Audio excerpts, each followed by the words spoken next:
Hey friends, if you encounter the error your battery has experienced permanent failure and needs to be replaced on your Windows 11 computer, then please watch this video. I will guide you through the resolutions. Now the first solution is to update your battery drivers. And how would you do that? Search for device manager in the Windows search bar and open device manager. Expand the list for battery drivers. Right click on the first one and update the drivers. Right click on the second one and update the drivers. The next solution is a clean boot.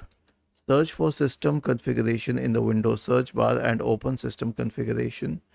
Go to the services tab. Check the box associated with hide all Microsoft services. If any of the services checked, click on disable all, apply, OK, and then restart your computer.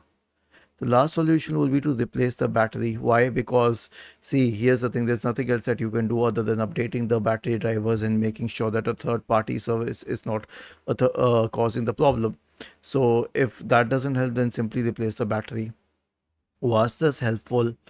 If yes, then please subscribe to the channel. If not, then let us know in the comment section of the video on how we could help you further.